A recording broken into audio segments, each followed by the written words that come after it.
Alright, this is Vegeta8259 again, and today I'm going to be doing a review of the 1:144 scale high-grade Unicorn Gundam in Destroy mode.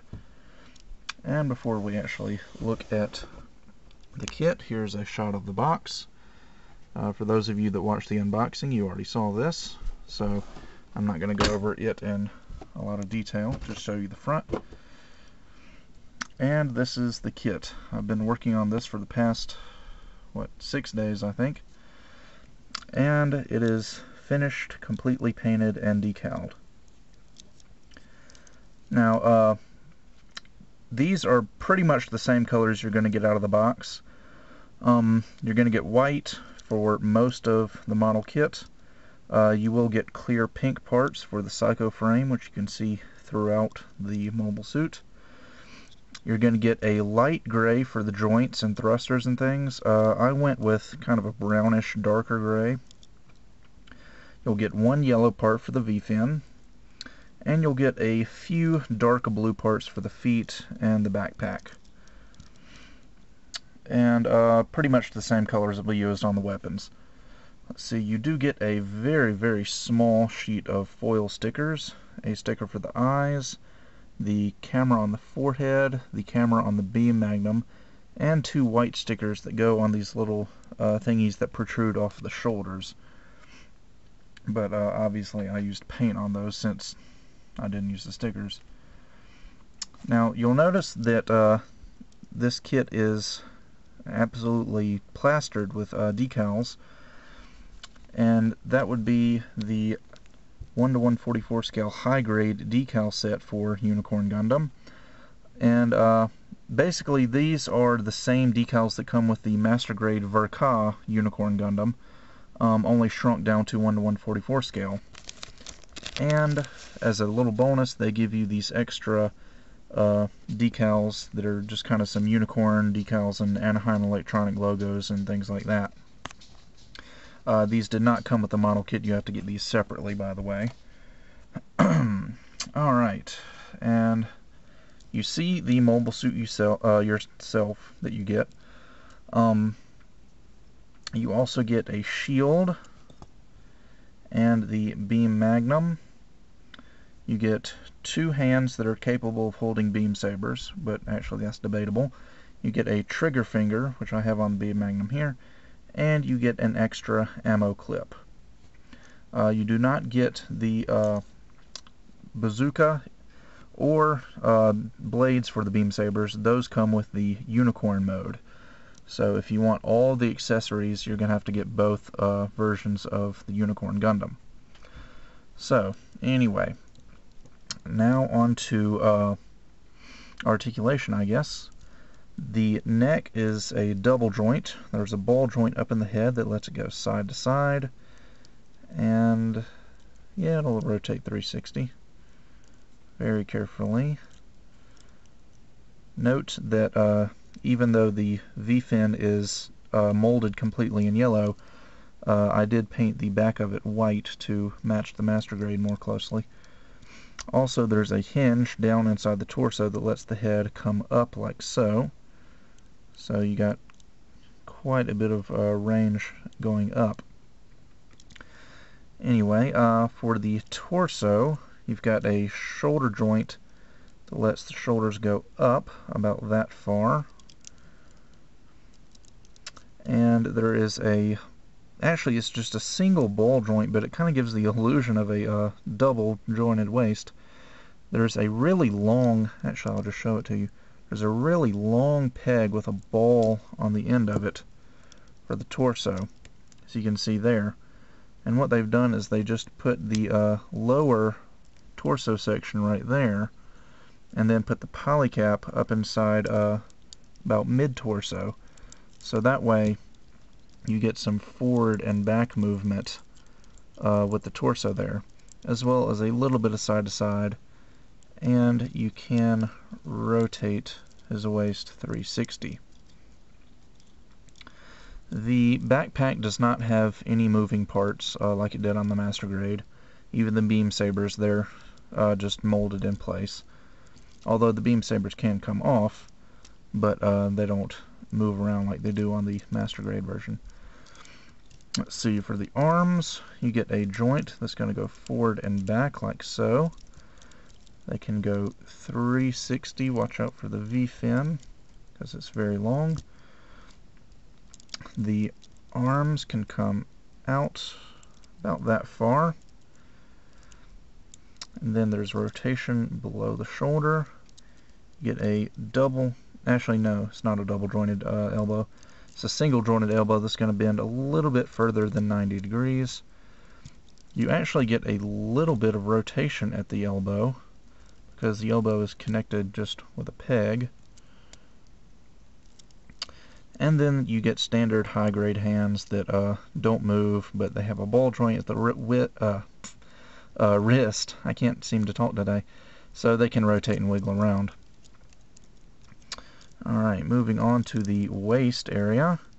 The two front skirts are molded in one piece, but like newer high grades, you can clip them in half and have them move individually via ball joints. The side skirts are on a peg, so they can go up and down and rotate a little bit. The back skirts do not move.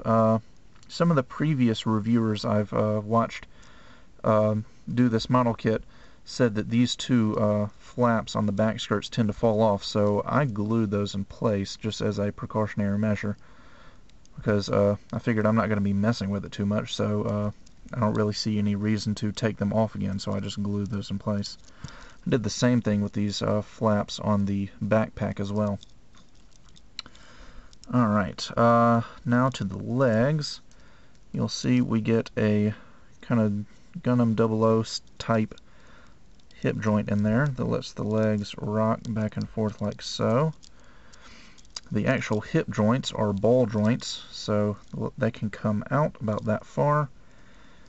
You can move the front skirts and the legs can go up about that far, and then they can go back until they hit the back skirts, so they can't go back very far. The knees are on a double joint, although it's pretty much just one joint that does most of the work. They can bend a little bit more than 90 degrees. I mean, just like 91 degrees probably. Anyway, there's also a very slight bit of rotation at the knee because it's connected with a peg similar to the elbow joint. Let's see, this thing doesn't move up and down, it's stuck in place. The ankles are on a single ball joint, so they can move side to side, forward and back. Actually, no, they're on a double joint, I forgot. There's a ball joint and then there's a hinge in there. So the hinge gives you most of the forward and back movement. And then the ball joint is going to give you the side to side. And if you pull it out, you can rotate it 360.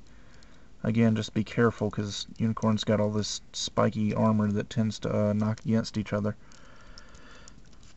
And I believe that's actually it for articulation.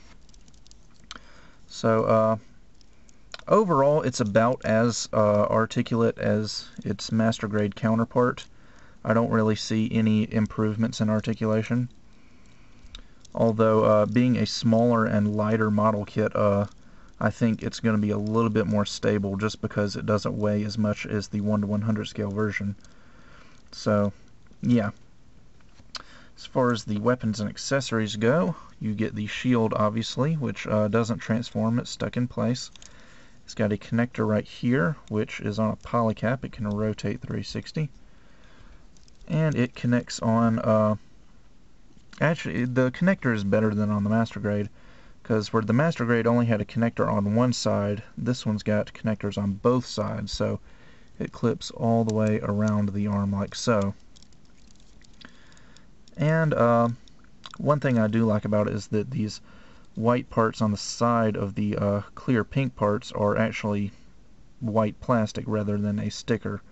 So Bandai definitely went all out trying to get this thing as detailed as possible.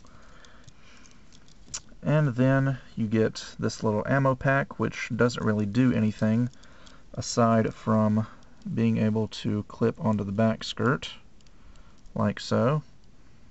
Actually, I think you might be able to clip it onto the arm as well.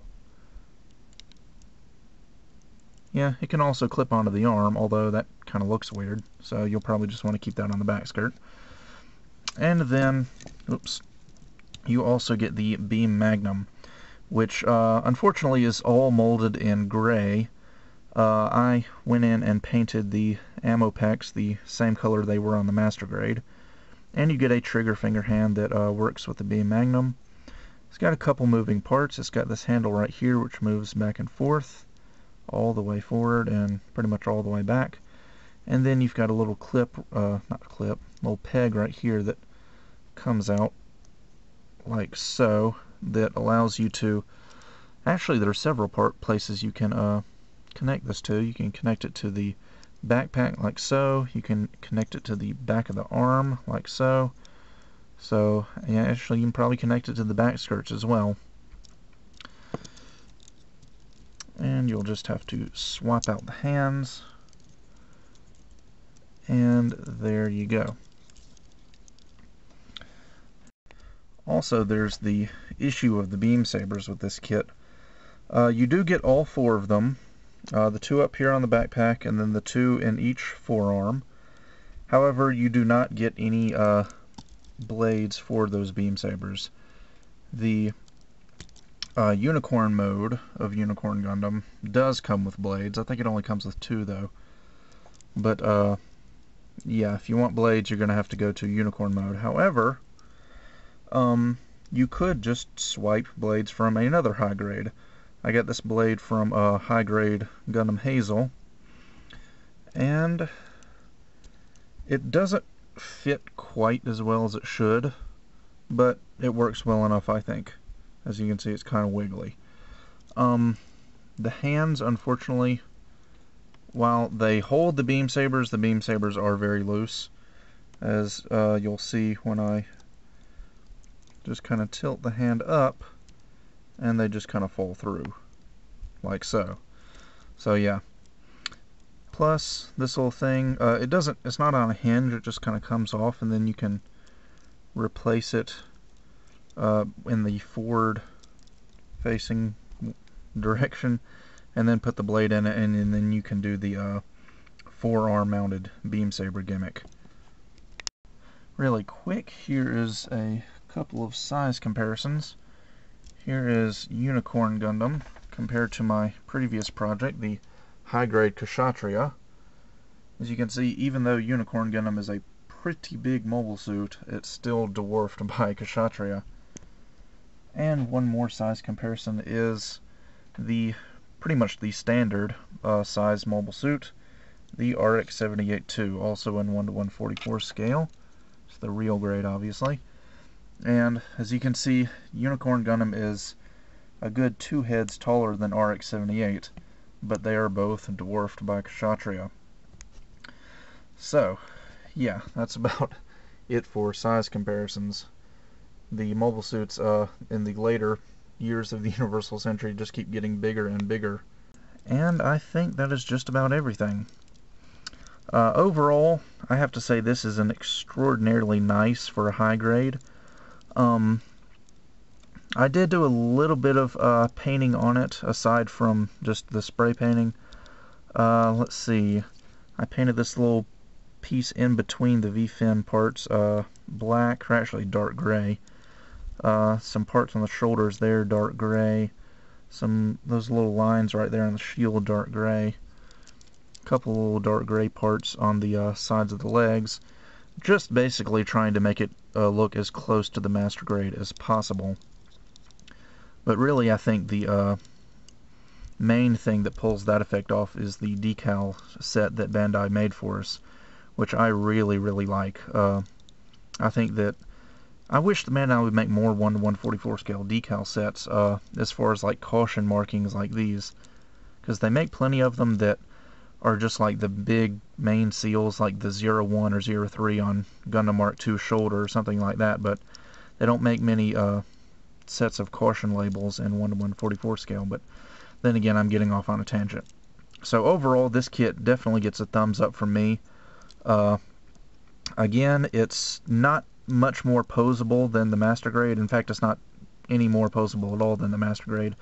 But it's going to hold those poses a bit better just because it's basically hollow, with the exception of the psycho frame part. So it's more stable simply because it's smaller and weighs a lot less. But the overall detail and the sculpting is very, very nice, I think, and pretty much all of the parts are molded in their correct colors. Those little parts that I told you about where I went in and painted, that was just me being nitpicky. And if you pick up the decal set that Bandai has available, this thing can really, really look nice. So, I guess that's about it for this review, and I will see you guys next time.